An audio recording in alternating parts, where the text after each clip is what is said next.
Галзуу кино сувагта тавтай морил. За энэ удаад ярьж өгөх галзуу кино бол 2004 онд гарсан District B13. Гараад нилээдгүй удсан ч яахын аргагүй яригдах ёстой галзуу киноны нэг болохоор энэ удаад ярьж өгөхөр сонголоо. Дугаарын хамтрагчаар Unitel ажиллаж байна. Unitel болон Tokyo App-аас гар утас лизингээр авах юм бол штэ. 7 хоног бүрийн 5 дахь өдөр болох 98% off flash deal хөтөлбөрт оролцох эрхтэй болох юм байна. Үүндэн штэ Apple, Samsung, Huawei брендийн гар утас, ухаалаг цаг, чихвч за тэгээд Unitel, Univision-ы 1 сая төгрөг хүртэлх эрхийг 98% хөнгөлөлттэй үнээр авах боломжтой гэж байгаа. Ганцхан гар утас судалдаж аваад бүх flash deal-д оролцох боломжтой. Уг хөтөлбөр 6 сарын 6-ныг дуустал үргэлжлэх юм байна л шүү. Гар утсаа шинжилээд 98% off flash deal урамшуулалтанд амжиж оролцоорой. За ингээд энэ галзуу киног та нартаа яриад өгье.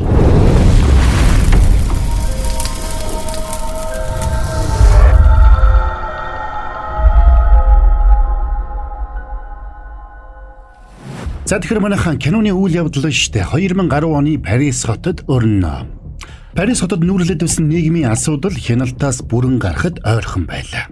Киноны гол дүр Лето гэгч залуугийн амьдардаг 13 дугаар дүүрэг буюу хотын ядуусын хороололд байдал бүр хүнд байдаг.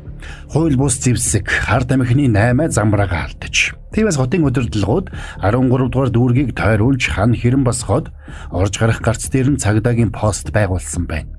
Улмаар 13 дугаар дүүрэгт хууль дүрм үйлчлэхээ нэгэнд болж гэмт хэргийн бүлгэллүүд бүх эрх мэдлийг гартаа авцгаана. Нэг өдөр Летогийн амьдардаг байрны гадаа нэг томоохон гэмт хэргийн бүлгэллийн толгойлогчдын нэг K2 гэгч хурж ирлээ. Гэвч байрны гадаа байсан хамгаалтын бололтой залуус тэрнийг тун таагүй хүлээж авна. Тэд бууга гаргаж K2-ыг дотогш нэвтрүүлэхгүй гэж шийдэмгий хэлэхэд цаадхан Летотой уулзахаар ирсэн гэдгээ хэлээд хэрв Лето дотор байхгүй бол эртл нь хүлээж бай гэж хэлдэг. Цаадуулан Летог хүлээхийн оронд дамжуулж хэлэх зүйл байвал хилээд үлдэхийг санал болгож яг ямар шалтгаанаар тэрнтэй уулзах гэдэг байгааг нь асуудаг. Харин K2 хариуд нь надад тэрний юм байгаа гэж хариулдаг. Энэ үеэр дээд давхарт Лето цүнх дүүрэн чигсэн боруудтай харт амхийг нээж үзэж байлаа. Байрны гадаа K2 хамгаалтын залуустай ив зүгээ олцож байгаа мэт байдаг. Гэтэл яахын зургүй 2 машинтай залуус хар хурдаараа давхиж ирлээ. Үүнд зэрэгцээд K2 ч огцсон мэргэж гингүү байсан 2 хамгаалагч залууг тэр дорн зүйл дуусгана. Тэгээд зэвсгэлсэн залуус Летог барихаар байрлал гүйлдэж орцголоо. Харин K2 өөрөө лифтээр явдаг. Энэ үеэр Лето нөгөө удаа харт амхийг гартаа аваад хутгаар задлж угаалт руу асагна. Летогийн өрөөний үүдэнд сууж байсан хамгаалагч залуус дээш лифт ирж байгааг мэдээд доор байгаа хоёр луга холбоо барьж ямар нэг хүнийг дээш нь гаргасан эсхийг асуусан ч хинж хариу өгсөнгүй. Байдал буруугаар эргэснийг тэд ойлгосон ч хожимджээ. Лифтнес буусан K2 тэднийг тэр дорн буудаж унгана. Гадаа нь буундуу гарахыг сонссон Лето харт амхийг устгах ажлаа түргэвчлээ. Энэ зур доороос гүйлдэж дээш гарч ирсэн K2-ийн залуус Летогийн байгаа давхарт гарч ирсэн байлаа. Ингээд Лето харт амхийг устгаж дуусаад өрөөнөөсөө гартал K2-ийн залуустай халз тулна.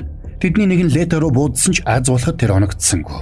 Лето өрөөрөөгөө орж буцаж зогтсон бол тэнд амжиж ирсэн K2 тэдэнд Летог амьдараа хэрэгтэй гэдгийг хатуу сануулна.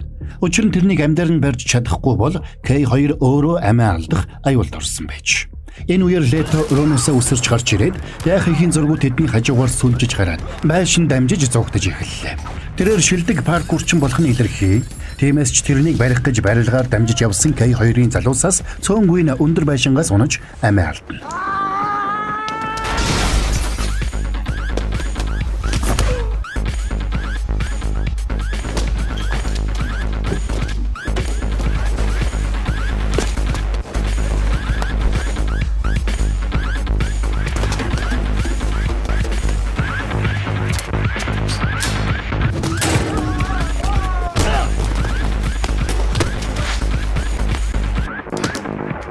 K2-ийн залуус тэрнийг барих гэж байдгаараа хичээсэн ч барьж чадалгүй алдчихдаг. Ингээд Летог барьж чадаагүй K2 өөрийн босс таахаа дээр ирлээ. K2 болон тэрний залуус яагаад Летог барьж чадаагүй болохоо тайлбарлах гэж оролдсон ч таахаа тун таагүй хүлээж авна. Бас хэрв тэдэнд Летог алах зөвшөөрөл өгсөн бол айл хэдийн цогцсыг нь аваад ирэх байсан гэдгээ K2 бардам хэлэхэд тэрний энэ хигжүүн яриа таахад таалагдсангүй. Тиймээс таха бууга гаргаж ирээд яах ихийн зургуу K2-оос бусдыг нь буудаж унагадаг. Өөхөх аюулд орсон K2 амиа аврахын тулд мошуухан нэг арга сэдэж Летогийн дүү охин Лолог барьцаалчих юм бол тэрнийг барьж авч болох юм гэсэн саналыг дэвшүүлдэг. Тахад энэ санаа таалагдсан учраас тэднийг шууд Лоло руу явуулна. Ингээд K2 үлдсэн залуусаа дагуулад Лологийн ажилдаг супермаркетд очлоо. Лоло тэднийг чадлаараа эсэргүүцсэн ч яаж чадалгүй баригдаж тэдэнтэй хамт явдаг. K2 болон тэрний залуус Лолог дагуулад шууд л Тахагийн байранд хурж ирлээ. Лолог өөр дээр нь авчирсанд баярлсан Таха залуустай хандаж дүүг нь энд байгааг Летод хэлгэж хэлэх тэрхэн мужид Лето тэрний өрөөний дээвэр дээрээс үсэрч бууж ирээд Тахагийн хоолойд хутаг тулгаж барьж авна. K2 бууга гаргаж ирсэн ч амиа эрсдэлд оруулахыг хүсээгүй Таха бушуухан бууга хаяхыг тушаалаа. Ингээд Лето Тахаг барьцаалаад тэнд байсан цүнхтэй харт амхийг авч дүүгээ ардаа дагуулад байшингаас гарч явна. Тэд явсаар байшин дээр ирэхэд Лоло жолооны ард сууж Лето Тахад буу тулгсан чигээрээ хойно сууж яран хөдөлцгөлөө. Тахагийн залуус тэднийг зогсоох гэж буудаж эхэлсэн ч Лоло чадварлаг жолооч гэдгээ харуулж тэндээс бултаж зогтсаар эрчээрээ цагдаагийн газарт хурж ирдэг. Гэтэл тэднийг цагдаагийн газарт ирэх үед 13 дугаар дүүргийн цагдаагийн газар татан буугдаж цагдаа нар тэндээс нүүж байлаа. Лето Тахаг цагдаа нарт өгөх гэж оролдсон ч Тахагийн талд ажилдаг цагдаагийн дарга цагдаа нартаа тушаал өгөөд тэд эсэргээрээ Летог шоронд хийж Тахад Лолог өгөөд суллаад явуулдаг. Таха цагдаагийн газраас гарч ирсэн даруйдаа Лолог K2-т өгч оффис даваачаад өндөр тунтай героин тарж мансууруулад байлгаж бай гэж тушаадаг. Цагдаагийн дарга харамсаж байгаагаа Летод хэлсэн ч дэлбэртлээ уралсан Лето тэрнийг тор мөргүүлж унгаад хүзүүг нь хугалж алдаг. Тэр цагаас хойш 6 сар өнгөрчээ. 13 дугаар дүүргийн нөхцөл байдал улам бүрэлд орцсоор Карлос гэгч итгэхэд газар доорх нууц казино руу явж байгаагаар үйл явдал өрнөнө. Тэрний ажилуулдаг казинод 13 дугаар дүүргийн гэмт хэргийн ертөнцийн бүх томчууд ирж мөрийтө тоглодог байна. Хууль бус казино ажилуулж ихээхэн хөлдсөн Карлосын доор маш олон залуус ажилдаг. Тэр өдөр Карлосын залуусын нэг тэрнийг дуудаж тэдний гадаа цагдаа нар цугларч байгаа тухай мэдээг өглөө. Тэр өдөр тэд казинод цугласан их хэмжээний мөнгийг зөөх ёстой учраас тэднийг цагдаа нар үйлдэл дээр нь барихаар цугласан нь тэр байж. Дотор нь харах шургалж хийх гэж байгаа үйлдэлийг нь цагдаа нарт мэдээлж байгааг ойлгосон Карлос дундаа байгаа тэр харахыг яаралтай илрүүлэхийг тушаалаа. Гэвч энэ мөчөд харах буюу Ахмад Демьен өөрөө бууга гаргаж ирээд Карлост тулгадаг. Тэгээд тэр өрөөнд байсан залуусыг тэндээс гарахыг тушааж өрөөний хаалгыг хаагаад Карлостой хоёулаа өрөөнд үлдэнэ. Дараа нь цагдаа нар тэр өрөөний дээврийг цөм цохиод кранаар Карлосыг байшингаас гаргаад баривчилж аваад явна. Энийг ойлгосон Карлосын залуус өрөө рүү орох гэж байдгаараа хичээсэн ч чадсангүй. Тэдний өрөөнд орж ирэхэд цагдаа нар Карлосыг айл хэдийн аваад явчихсан байдаг. Залуус Карлосыг нэгэн далдсан учраас өрөөнд үлдсэн мөнгнүүдээ яаралтай нүүлгэхээр шийднэ. Энэ үеэр өрөөнд нуугдаж үлдсэн байсан Демьен тэдэн лөө дайран орлоо. Тусгай ангийн шилдэг тулаанч Демьен тэр залуусыг бүгдийг нь буулгаж авдаг. Ингээд Демьенийг гарах үед казинод байсан хамгаалагч нар тэрэн лөө буудаж эхэлсэн ч Демьен тэднийг нэг нэгээр нь цааш харуулсаар бүгдийг нь дарж авна.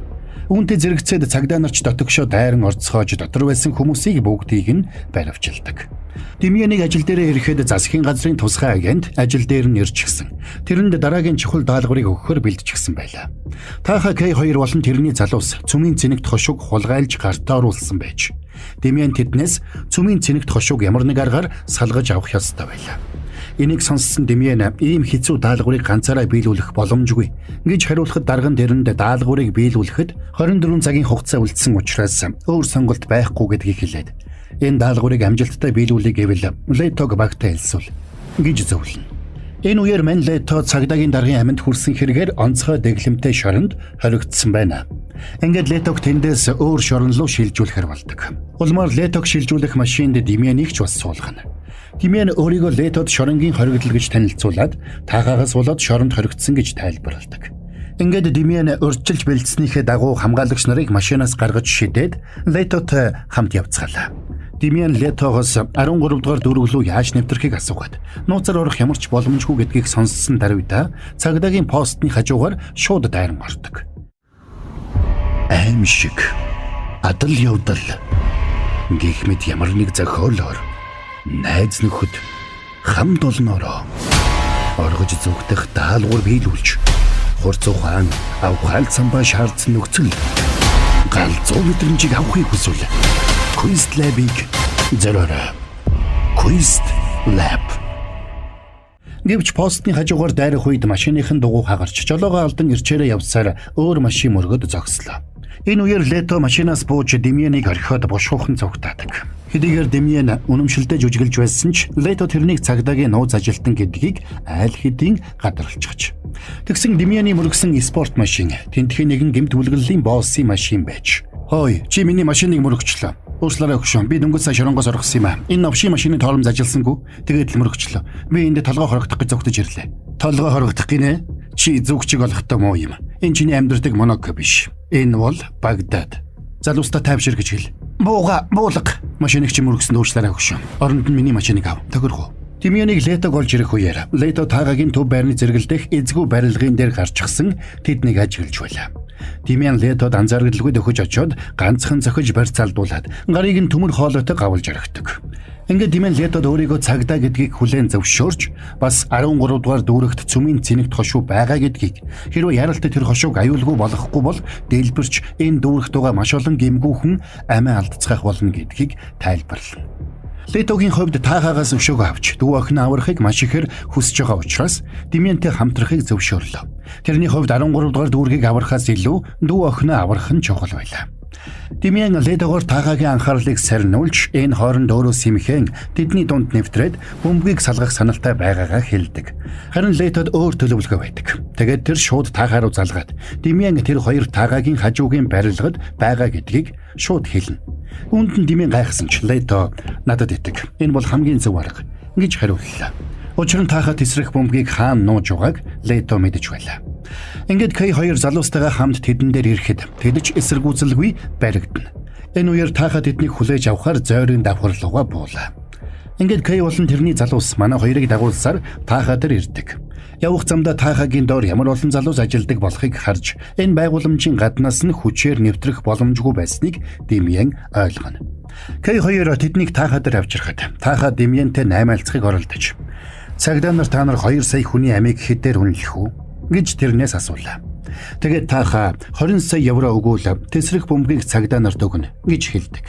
Таахаагийн хувьд бараг хувийн айрамтай учраас өөртөө их ихтгэлтэй байлаа. Бас таахаа Лолог цүмийн хошуунаас гавлж гаж. Тиймээс Демьянч тэр Леточ тэр өөрийнх нь эсрэг юу ч хийж чадахгүй гэдэгт тэр дэндүү ихтгэлтэй байдаг. Аргагүйсэн Демьян засгийн газрын төлөөлөгч рүү утастаж 20 сая еврог таахаагийн офшор данс руу хийх шаардлагатай байгааг хэлнэ. Энэ үеэр ухаангүй хэвтэж байсан Лоло ухаан орч өөрийг нь Пүүжингийн хошуутай холбоод гавлсан болохыг ойлголоо. Тэр Пүүжинг сохиж унгах гэж оролдсон ч хүч нь хүрсэнгүй. Аргаа барсан Лоло ийш тийшээ харж байгаад ойролцоо савта бензин байгааг олж хардаг. Энэ үеэр засгийн газрын төлөөлөгч таахад тийм их мөнгө шилжүүлэх боломжгүй гэсэн хариуг Демьянд өгдөг. Гэвч Демьян бүх зүйл окей болсон мэтэр жүжиглэнэ. Таахагийн харьцдаг офшор банк нь 30 минутын дараа онгойх учраас тэд мөнгө шилжсэн эсхийг мэдхийн тулд төр хүлээх ёстой болж. Тиймээс тэд мань хоёрыг нэг өрөөнд оруулаад мөнгө шилжсэн нь тодорхой болох хүртэл буу тулгаж хүлээцгээв. Летогийн хувьд энэ бүхэн цаагаараа нэг л сэжигтэй санагдаж байлаа. Засгийн газар ийм аюултай тесрэх бөмбөгийг жирийн гэмт бүлэглэлд алдчихсан гэдэг тэрэнд нэг л үнэмшилгүй байдаг. Үүн дээр нэмээд тэд тусгайгийн шилдэг ажилтнаа илгээсэн атлаа мөнгө шилжүүлэх болохоор шилжүүлэхгүй гэсэн нь нэг л ойлгомжгүй. Демьян Летог тайвшруулж ямар нэг аргаар таахаараа хойртох хэрэгтэй байна гэж хэлнэ. Тиймээс тэд хамгаалагчдыг ятгаж таахаараа хөргүүлэхэр болдог. Ингээд тэд таахаараа явах замдаа хамгаалагчдаас мултарч зогтож чадна.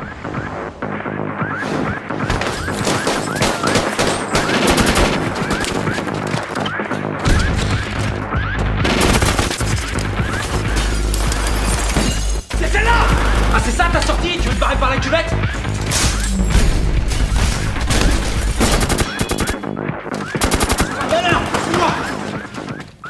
Тэр хоёрыг алдчихсан гэдгээ мэдсэн таахаа дэлбэртлээ хууралж тэдний яралтай устгахыг тушаалаа.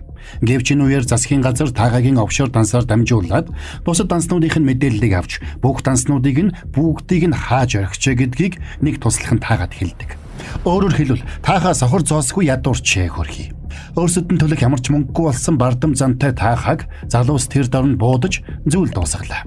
Учир нь тэд дотроо бүгд таахааг үзэн яддаг байсан байна. За ингээд бүгд K2-ын тушаалыг хүлээж зогсно. K2 ч тэдэнд Лето Демьян хоёрыг барьж авахыг тушаадаг.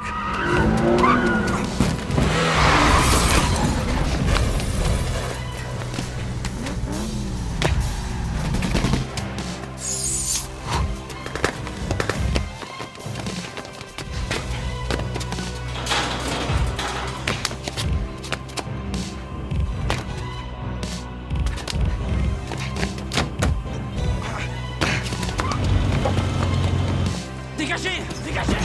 Police! Энэ үеэр арайхийн байгууламжаас гарч ирсэн мань 2K2-ын залуусаас зогтцгаана. Гэвч эцэстээ тэд мань хоёрыг гарахарцгүй болгоод барьж авч чаддаг.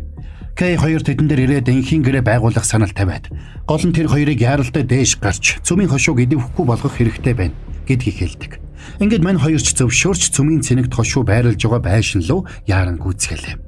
Тэднийг байшингийн дор ирэх үед дээшээ гарах гарцыг нэг аврах том биетэй залуу хамгаалж байдаг. Шилдэг тулаанч Демьян тэрэн лүү дайрч орсон ч цаадах нь дэндүү хүчтэй гар байлаа. Тийм учраас мань Демьян удалгүй хүчин мөхөсдөж эхэлдэг.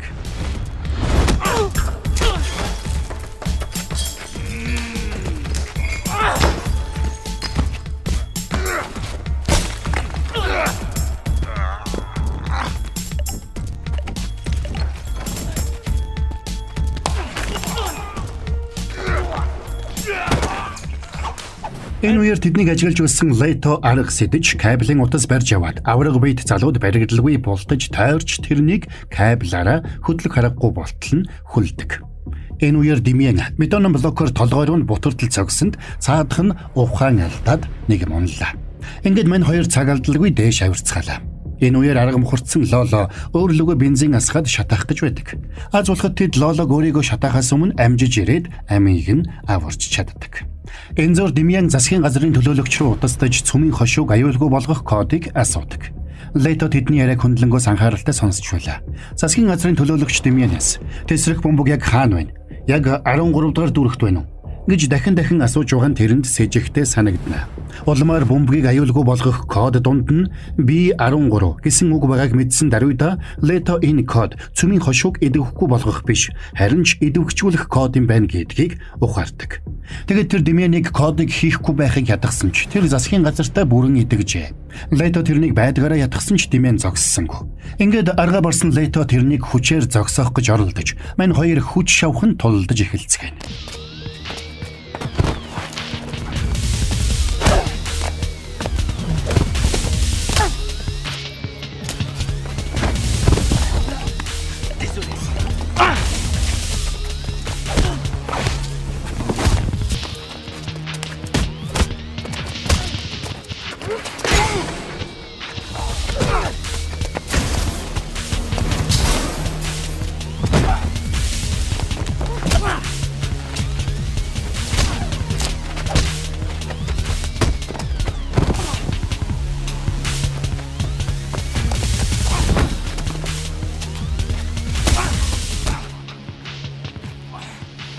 Ингээд бүх хүчээ шавхаж тулалдсны эцэст Демьян сүүлчийн кодыг оруулах гэсэн ч Лоло тэрэнд саадуулна. Улмаар бомбог дээрх цаг гүйж дуусахад цөмийн хошуу тесэрсэнгүй. Тэгээд Летогийн зөв болохыг Демьян ухаардаг. Тэд цөмийн хошууг аваад шууд засгийн газрын төлөөлөгчийн өрөө рүү очицгаана. Тэрнийг тэд дарамтлж сүрдүүлээд бүх хүннийг нь хэлүүлнэ. Засгийн газрын төлөөлөгч бүх хүннээ хэлсэн ч тэдний ярианд хинч итгэхгүй гэдэгт итгэлтэй байлаа.